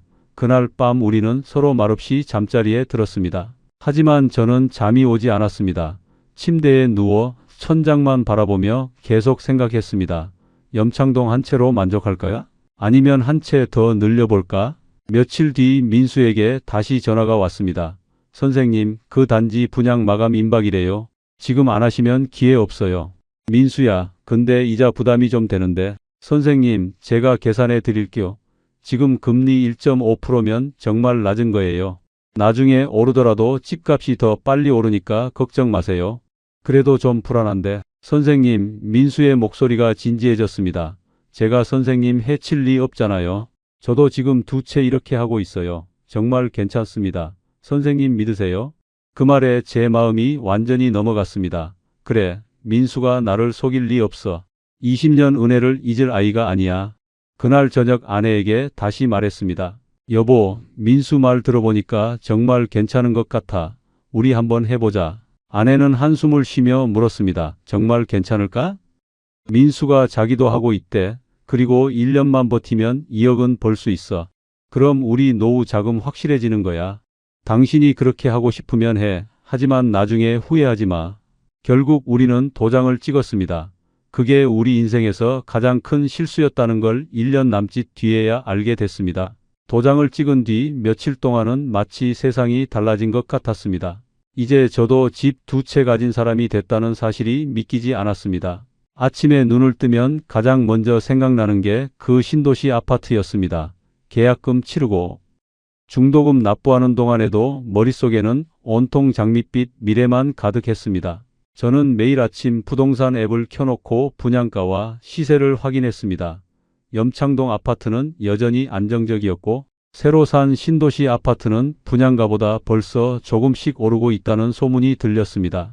부동산 카페에는 매일같이 2단지 완판, 임박, 조만간 대박 난다 같은 글들이 올라왔습니다. 댓글마다 부러워하는 반응들이었죠. 여보, 봤어? 우리가 계약한 아파트 벌써 조금씩 오르고 있대. 아내의 목소리에는 처음으로 설렘이 섞여 있었습니다. 저도 모르게 미소가 번졌습니다. 마치 제가 투자 귀재가 된 것처럼 마음이 뿌듯했습니다. 민수에게 전화했습니다. 민수야, 정말 고맙다. 내 덕분에 좋은 기회 잡았어. 선생님, 제가 뭐려? 선생님이 저한테 해주신 게 얼마나 많은데요? 이 정도는 당연한 거죠. 은퇴 후 계속 마음 한구석을 짓누르던 불안감이 사라지고 미래가 보장된 듯한 착각이 들었죠. 하지만 현실은 차츰 달라지기 시작했습니다. 입주가 시작되고 세입자가 들어오면서 본격적으로 대출 이자가 빠져나가기 시작했습니다. 첫 달 통장에서 60만 원이 빠져나가는 순간 가슴이 철렁 내려앉았습니다. 계산은 맞았습니다. 국민연금 120만 원에서 절반을 이자로 내고 나니 손에 쥐어지는 돈이 많지 않았습니다. 생활비를 쓰고 나면 여유가 없었습니다. 병원비, 관리비, 통신비를 내고 나면 정말 빠듯했습니다. 이전엔 신경 쓰지 않던 지출들이 하나하나 부담으로 느껴지기 시작했습니다. 마트에서 장을 보다가도 계산대를 지나며 이렇게 중얼거렸습니다. 예전엔 그냥 담았는데 이제는 할인 코너만 보게 되네. 아내는 말없이 장바구니에서 과자를 빼놓았습니다. 손주들이 좋아하는 거였는데도 말이죠. 그 순간 마음이 묘하게 불편했습니다. 이게 내가 원했던 노후인가 하는 의문이 스쳤습니다. 외식도 줄었습니다. 한 달에 2~3번 가던 식당도 이제는 한 달에 1번으로 줄였습니다. 커피 한 잔 마시는 것도 망설여졌습니다. 4,000원짜리 아메리카노가 부담스러워 집에서 믹스커피를 타 마시기 시작했습니다. 그리고 가장 곤혹스러운 건 병원비나 경조사비 같은 예상 밖 지출이었습니다. 이런 건 카드 할부로 돌려 막아야 했습니다. 한 달 앞 생활비가 빠듯하니 다음 달 카드값은 또 어떻게 내나 걱정이 꼬리를 물었습니다. 하지만 저는 스스로를 달랬습니다. 이건 일시적인 거야. 조금만 참으면 돼. 집값이 오르면 모든 게 해결될 거야. 그럼에도 불구하고 제 마음 한편은 여전히 달콤한 환상에 젖어 있었습니다. 실제로 몇 달 뒤 민수에게 전화했을 때 그는 자신 있게 말했습니다. 선생님, 요즘 그 단지 매물이 없어요.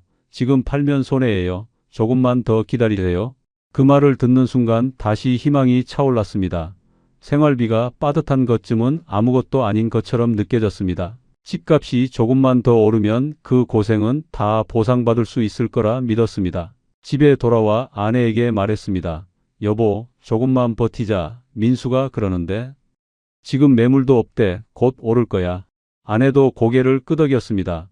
우리는 서로를 위로하며 버텼습니다. 그날 밤 저는 노트북으로 부동산 시세를 확인하며 스스로를 다독였습니다. 그래, 이건 일시적인 거야. 결국엔 우리 노후를 지켜줄 든든한 자산이 될 거야. 머릿속은 온통 장밋빛 계산으로 가득했습니다. 하지만 여러분, 인생은 그렇게 간단하지 않았습니다. 제가 그때 미처 알지 못한 건 금리가 오르고 전세 시장이 무너질 때 어떤 일이 벌어지는지였습니다. 2022년 초부터 뉴스에서 이상한 소리가 들리기 시작했습니다. 기준 금리 인상, 물가 상승, 부동산 시장 경고. 처음엔 대수롭지 않게 생각했습니다. 저희 같은 서민들이야 그런 거 신경 쓸 필요 없다고 생각했죠. 그런데 은행에서 문자가 왔습니다. 대출 금리 변동 안내. 1.5%였던 금리가 2%로 올랐습니다. 한 달 이자가 60만 원에서 80만 원으로 늘었습니다. 20만 원 차이였지만 생활비로 쓸 수 있는 돈이 더 줄어들었습니다. 여보, 이자가 좀 올랐네. 얼마나? 한 달에 20만 원 정도. 아내는 한숨을 쉬었습니다. 조금만 참자. 곧 나아질 거야. 하지만 금리는 멈추지 않았습니다. 3%, 4%, 5% 계속 올랐습니다. 불과 1년도 안 돼서 금리가 6%를 넘어섰습니다. 한 달 이자가 250만 원이 넘었습니다. 연금 120만 원으로는 이자도 못 내는 상황이 됐습니다. 적금을 깨기 시작했습니다. 한 달에 50만 원씩 빠져나가던 적금이 이제는 100만 원, 150만 원씩 빠져나갔습니다. 통장 잔액을 확인할 때마다 가슴이 철렁 내려앉았습니다. 3억이었던 적금이 빠르게 줄어들고 있었습니다. 민수에게 전화했습니다. 민수야, 금리가 너무 올랐어. 이자 감당이 안 돼. 선생님, 조금만 버티세요. 지금 시장이 잠깐 어려운 거예요. 곧 다시 오릅니다. 그래도 민수야, 적금을 계속 깨야 하는데. 선생님, 지금 팔면 손해예요. 제가 시장 보고 있는데 곧 반등합니다. 정말이에요. 저는 민수의 말을 믿었습니다. 아니, 믿고 싶었습니다. 지금 포기하면 지금까지 낸 이자가 다 날아간다고 생각했죠. 조금만 더 그렇게 버텼습니다. 밤마다 악몽을 꿨습니다.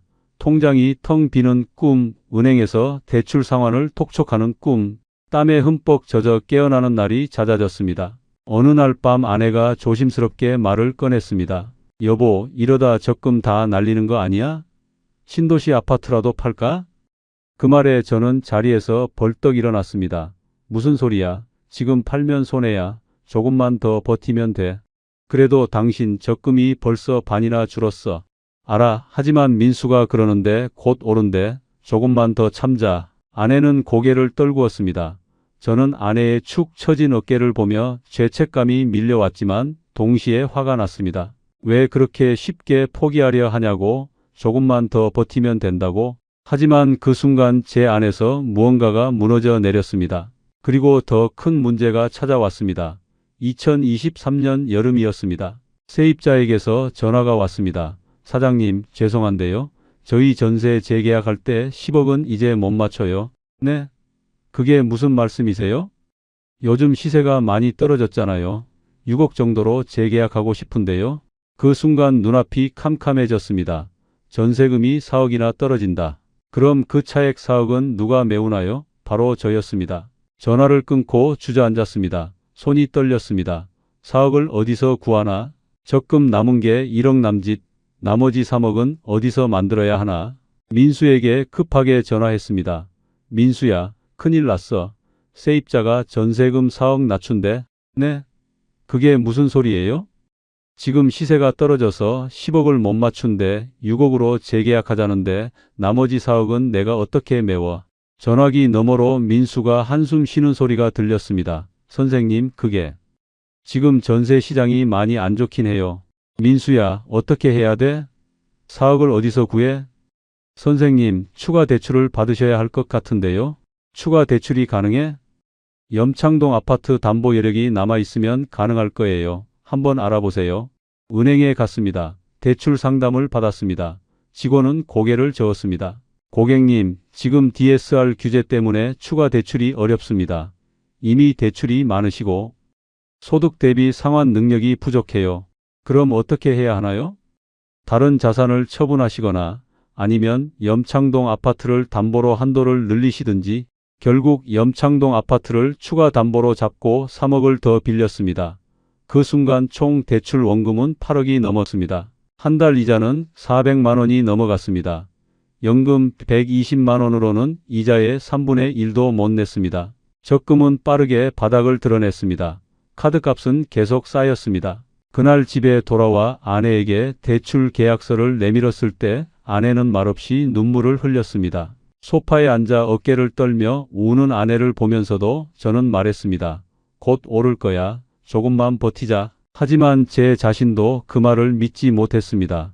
제 목소리는 점점 작아졌고 아내는 고개를 저었습니다. 며칠 뒤 은행에서 독촉장이 날아왔습니다. 연체가 시작된 겁니다. 카드값과 대출 이자를 동시에 내지 못한 결과였습니다.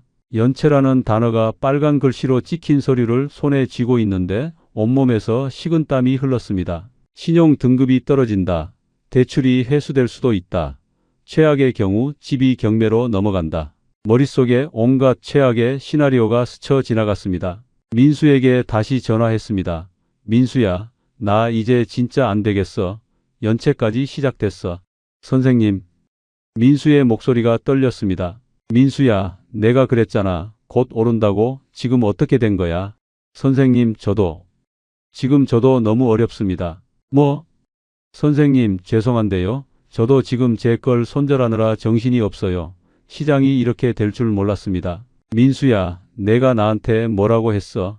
절대 안전하다고 했잖아. 선생님, 정말 죄송합니다. 저도 예상 못했어요. 전화가 끊겼습니다. 그 뒤로 민수는 전화를 받지 않았습니다. 문자를 보냈습니다. 읽음 표시만 떴고 답장은 없었습니다. 그날 밤 아내가 조용히 말했습니다. 여보, 그냥 신도시 아파트 정리하자. 손해보더라도 이자는 막아야 해. 저는 고개를 숙였습니다. 더 이상 버틸 힘이 없었습니다. 결국 저는 부동산 중개업소에 들렀습니다. 민수가 아닌 다른 곳이었죠. 민수 사무소는 차마 갈 수 없었습니다. 사장님, 이 아파트 급매로 내놓고 싶은데요. 중개업소 사장은 서류를 보더니 한숨을 쉬었습니다. 사장님, 이 단지 지금 매물이 넘쳐나요? 다들 급하게 내놓고 있어서요. 그래도 팔아야 합니다. 얼마에 가능할까요? 15억 주고 사셨다고요? 지금은 11억 정도 봐야 할 것 같은데요. 그것도 빨리 나갈지 장담 못합니다. 11억, 15억 주고 산 집이 11억, 4억 손해였습니다. 거기에 지금까지 낸 대출 이자만 해도 수천만 원이었습니다. 그럼 그렇게 해주세요. 빨리 내놓아 주세요. 집에 돌아오는 길 버스 창밖으로 스쳐가는 아파트 단지들을 보며 생각했습니다. 나는 왜 이 길에 들어섰을까?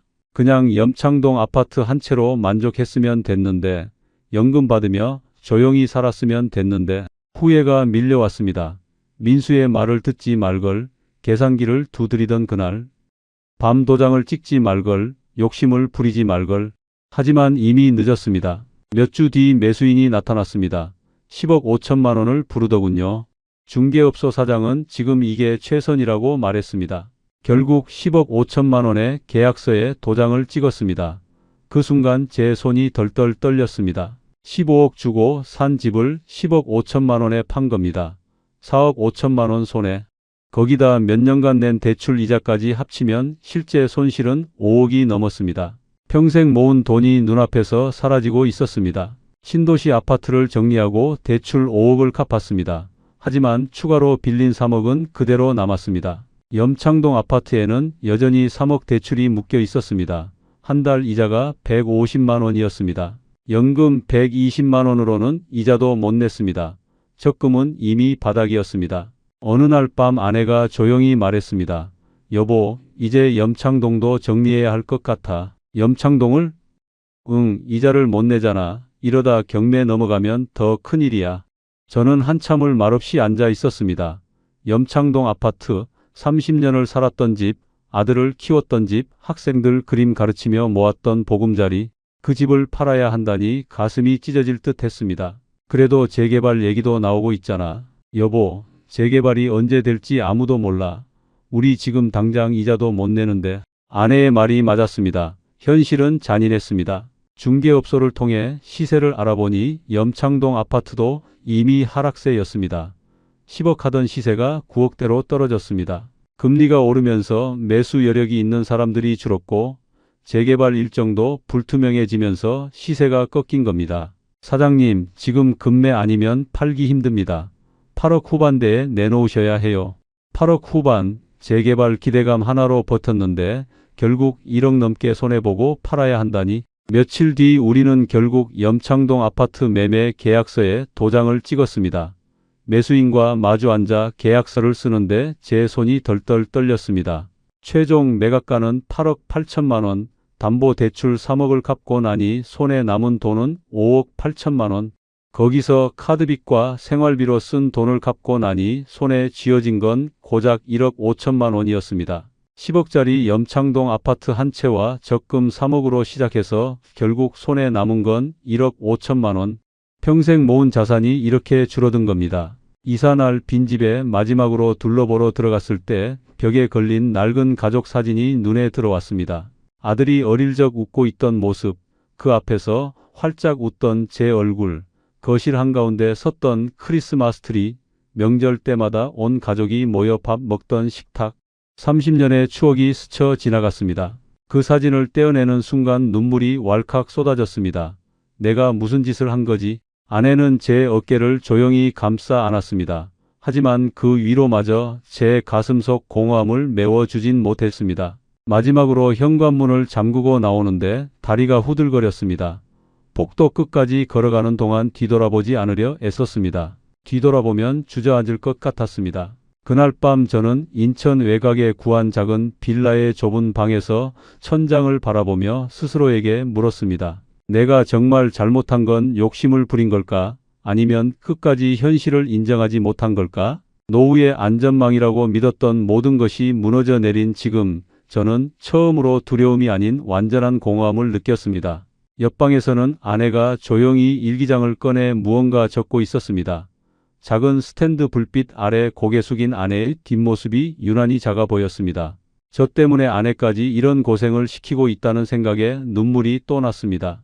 그냥 염창동 아파트 한 채로 만족했으면 좋았을 것을, 연금 받으며 조용히 살았으면 좋았을 것을, 욕심만 부리지 않았어도 지금쯤 재개발 소식에 가슴 설레며 편안하게 살고 있었을 텐데, 하지만 이미 늦었습니다. 돌이킬 수 없었습니다. 저는 그날 밤 처음으로 완전히 무너졌습니다. 인천 외곽 빌라에서의 첫 달은 참혹했습니다. 월세 50만 원을 내고 나면 국민연금 120만 원 중 70만 원이 남았습니다. 거기서 관리비와 전기세, 가스비를 내고 나니 60만 원 남짓, 약값과 보험료, 병원비까지 빼고 나면 실제 생활비로 쓸 수 있는 돈은 40만 원도 채 안 됐습니다. 그 돈으로 두 사람이 한 달을 버텨야 했습니다. 마트에 가면 장바구니는 점점 가벼워졌습니다. 예전엔 그냥 담던 고기와 과일 대신 이제는 할인 스티커 붙은 채소와 유통기한 임박한 빵을 집어들었습니다. 아내는 늘 계산대 앞에서 장바구니를 다시 열어보며 몇 개를 빼내곤 했습니다. 집은 더 좁아졌습니다. 염창동 아파트 거실 한가운데 두던 큰 식탁은 처분해야 했습니다. 빌라 거실은 서너 평 남짓이라 간신히 작은 테이블 하나만 둘 수 있었습니다. 냉장고도 작아졌고 옷장도 작아졌고 창문도 작아졌습니다. 북향 빌라라 하루 종일 어둡고 습했습니다. 무엇보다 마음이 가장 힘들었습니다. 밤이면 아내는 말없이 창밖을 바라보곤 했습니다. 저는 그 침묵 속 깊은 한숨을 들으면서도 모른 척했습니다. 내가 이 사람을 여기까지 끌어내렸구나. 죄책감에 눈물이 날 것 같았지만 눈물조차 나오지 않았습니다. 생활비를 메우기 위해 저는 결국 다시 일을 찾아야 했습니다. 63세 나이에 은퇴했는데 다시 일자리를 찾는다는 게 처음엔 자존심이 상했습니다. 하지만 현실 앞에서 자존심은 사치였습니다. 근처 노인복지관에서 미술 강사 자리가 있다는 소식을 들었습니다. 일주일에 3번 오후 2시간씩 어르신들께 그림을 가르치는 일이었습니다. 급여는 한 달에 80만 원 남짓, 많은 돈은 아니었지만 생활비를 보탤 수 있었습니다. 다시 붓을 들고 사람들 앞에 섰습니다. 하지만 이번엔 미대 입시를 준비하는 젊은 학생들이 아니라 70대 어르신들이었습니다. 어느 날 수업 후 한 어르신이 제게 다가왔습니다. 선생님, 그림 가르쳐 주셔서 감사해요. 살면서 이렇게 붙잡아 보는 게 처음이에요. 그 말을 듣는 순간 가슴 한편이 따뜻해졌습니다. 아, 이것도 나쁘지 않구나. 주말에는 새벽 택배 상하차 아르바이트를 했습니다. 아내는 말렸지만 생활비가 부족하니 방법이 없었습니다. 새벽 5시에 일어나 택배 집화장으로 갔습니다. 땀에 젖은 손으로 무거운 박스를 옮기면서 스스로에게 물었습니다. 내가 왜 여기까지 왔을까? 허리가 아팠습니다. 무릎도 아팠습니다. 하지만 돈을 벌어야 했습니다. 한 달에 40만 원이라도 더 벌어야 생활비가 맞았습니다. 그렇게 몇 달을 보내던 어느 날이었습니다. 용무가 있어 염창동 쪽을 지나가게 됐습니다. 30년을 살았던 동네였지만 이제는 낯선 곳처럼 느껴졌습니다. 버스에서 내려 걷다가 민수의 부동산 중개업소 앞을 지나게 됐습니다. 유리창 너머로 안이 보였습니다. 민수가 책상에 앉아 손님과 상담하고 있었습니다. 여전히 깔끔한 정장 차림에 자신감 넘치는 모습이었습니다. 저는 그 자리에 멈춰 섰습니다. 들어가야 하나? 뭐라고 말해야 하나? 그때 민수가 고개를 들어 창밖을 봤습니다. 우리 눈이 마주쳤습니다. 민수의 얼굴이 순간 굳었습니다. 당황한 표정으로 고개를 돌렸습니다. 손님에게 뭐라 말하더니 급하게 안쪽으로 사라졌습니다. 저는 그 자리에 서서 빈 중개업소 안을 바라봤습니다.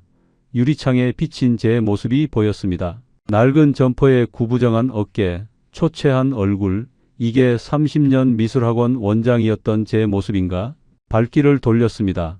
더 이상 볼 것도 할 말도 없었습니다. 집으로 돌아오는 버스 안에서 아내에게 문자를 보냈습니다. 오늘 민수 봤어. 아내에게서 답장이 왔습니다. 뭐라고 하던? 아무 말 안 했어. 나 보자마자 피하더라. 잠시 후 아내의 답장. 당신은 평생 사람만 믿고 살았어. 그게 독이 됐어. 그 문자를 보는 순간 눈물이 왈칵 쏟아질 뻔했습니다. 버스 창밖을 바라보며 참았습니다. 아내 말이 맞았습니다. 저는 평생 사람을 믿고 살았습니다. 제자를 믿었고 선의를 믿었고 의리를 믿었습니다. 하지만 돈 앞에서 사람은 변한다는 걸 너무 늦게 알았습니다. 그날 밤 저는 아내에게 말했습니다. 미안해. 이제는 집값 욕심 같은 거 안 부릴게. 그냥 이렇게라도 우리 둘이 함께 버티자. 아내는 조용히 고개를 끄덕였습니다. 눈가에는 여전히 눈물이 맺혀 있었지만 그 안에는 아주 작은 안도감이 비쳤습니다. 여보, 우리 그래도 건강하잖아. 아직 일할 수 있잖아. 그걸로 됐어. 아내의 그 말에 저는 처음으로 조금이나마 앞을 볼 수 있었습니다. 물론 예전처럼 살 수는 없습니다. 염창동 아파트로 돌아갈 수도 없고 재개발 소식을 들을 때마다 가슴이 미어집니다. 하지만 이제는 받아들여야 합니다.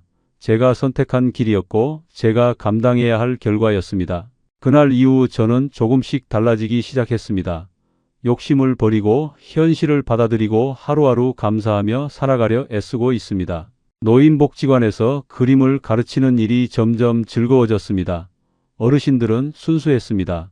붓질 하나하나에 기뻐하고 색 하나하나에 감탄했습니다. 선생님, 저 70 넘어서 처음으로 뭔가 배우는 거예요. 너무 행복해요. 그런 말을 들을 때마다 제 마음도 조금씩 따뜻해졌습니다. 아, 이것도 의미 있는 일이구나. 어느 날 수업 후 한 어르신이 제게 그림 한 장을 건넸습니다.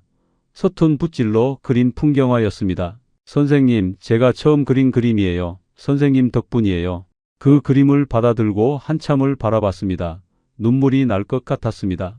30년 미술학원 하면서 미대 보낸 학생이 수백 명이었지만 이 순간만큼 제 일이 의미 있다고 느낀 적이 없었습니다. 집에 돌아와 아내에게 그 그림을 보여줬습니다. 여보, 오늘 이거 받았어. 아내가 그림을 보더니 미소 지었습니다. 좋네. 액자에 넣어서 걸어놓자. 우리는 그 작은 그림을 거실 벽에 걸었습니다. 좁은 빌라 거실이었지만 그 그림 하나로 방이 밝아 보였습니다. 저는 이제야 깨달았습니다. 노후의 안정은 아파트 숫자에서 오는 게 아니었습니다. 몇 억짜리 집을 가졌느냐가 아니라 그 집에서 편안하게 잠들 수 있느냐가 중요했습니다. 염창동 아파트를 지켰다면 지금쯤 재개발로 15억 자산가가 되었을지도 모릅니다. 실제로 재개발 소식을 들을 때마다 가슴이 찢어집니다. 하지만 욕심을 부리고 현실을 외면한 대가로 저는 모든 걸 잃었습니다. 그런데 돌이켜보니 진짜 두려운 건 돈을 잃은 게 아니었습니다. 아내의 웃음을 잃고 제 자신을 잃고 하루하루 살아갈 힘을 잃어버린 게 더 무서웠습니다. 매일 밤 눈을 뜨고 천장을 바라보며 내가 왜 이랬을까 후회하는 그 시간들이 잃어버린 돈보다 더 고통스러웠습니다. 여러분, 저는 감히 말씀드리고 싶습니다. 첫째, 노후의 무리한 대출은 독입니다. 금리는 언제든 오를 수 있고 집값은 언제든 떨어질 수 있습니다. 조금만 버티면 오를 거다라는 말은 결국 제 인생을 갉아먹는 달콤한 함정이었습니다. 은퇴 후에는 수입이 고정되어 있습니다. 연금만으로 생활해야 합니다. 그런 상황에서 대출을 받는다는 건 줄타기를 하는 겁니다. 한 번만 흔들려도 떨어집니다. 저처럼 말이죠. 둘째, 사람보다 숫자를 믿어야 합니다. 저는 제자를 믿었습니다. 20년 전 제가 가르쳤고 결혼식 주례까지 섰던 제자였으니까요. 하지만 돈 앞에서 사람은 변합니다. 제자의 말보다 시장 데이터를 봤어야 했습니다. 감정보다 이성을 앞세웠어야 했습니다. 셋째, 전세 시장 붕괴의 위험을 간과했습니다. 전세금 10억이 6억으로 떨어질 줄 누가 알았겠습니까? 하지만 그 4억 차액은 고스란히 제 몫이었습니다. 갭 투자의 가장 큰 리스크가 바로 이겁니다. 넷째, 지키는 게 투자입니다. 염창동 한 채로 만족했다면 지금쯤 15억 자산가였을 겁니다. 하지만 한 채 더 욕심내다 결국 손에 남은 건 1억 5천만 원 뿐이었습니다. 더 많이가 아니라 잘 지키는 게 노후 준비입니다. 다섯째, 63세는 재기 불가능한 나이가 아닙니다. 일하는 건 부끄러운 게 아닙니다. 저는 지금 노인복지관에서 그림을 가르치고 주말엔 택배 일을 합니다. 힘들지만 살아있다는 느낌이 듭니다. 저는 이제 작은 빌라에서 살아갑니다. 돈은 줄었지만 매일 아침 서로에게 따뜻한 차를 끓여주는 아내가 있고 복지관에서 같이 그림 그리는 어르신들이 있습니다. 주말에는 택배 일을 하며 땀 흘리지만 그 속에서도 작은 보람을 찾습니다. 그게 제가 새롭게 발견한 노후의 가치입니다. 물론 쉽지 않습니다. 염창동 재개발 소식을 들을 때마다 눈물이 나고 민수 생각할 때마다 후회가 밀려옵니다. 하지만 이제는 받아들이고 있습니다. 제가 선택한 길이었고 제가 감당해야 할 몫이니까요. 혹시 이 영상을 보고 계신 분들 중에 저처럼 또 다른 기회를 꿈꾸며 무리한 투자를 고민하고 계신 분이 계시다면 꼭 제 이야기를 기억해 주시길 바랍니다. 노후는 도박이 아닙니다. 노후는 지켜내는 것입니다. 지금 손에 쥔 작은 안정을 잃지 않는 것이 가장 큰 자산이라는 걸 저는 너무 늦게 깨달았습니다. 집 한 채 더 가지려다 평생 모은 것을 다 잃는 것보다 지금 가진 것을 지키며 편안하게 사는 게 진짜 노후 준비입니다. 제자의 말 한마디에 흔들리지 마십시오. 부동산 카페에 장밋빛 전망에 속지 마십시오.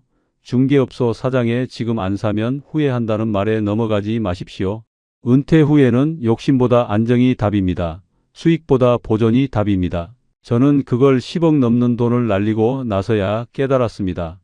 여러분은 제 실수를 반복하지 않으시길 진심으로 바랍니다. 우리의 이 사연이 마음에 남았다면 좋아요를 눌러주세요. 그리고 소중한 사람들과 함께 이 이야기를 나눠주시길 바랍니다. 여러분의 한마디가 누군가에겐 큰 위로가 될 수 있습니다. 영상이 마음에 드셨다면 구독과 좋아요, 응원 부탁드립니다. 감사합니다.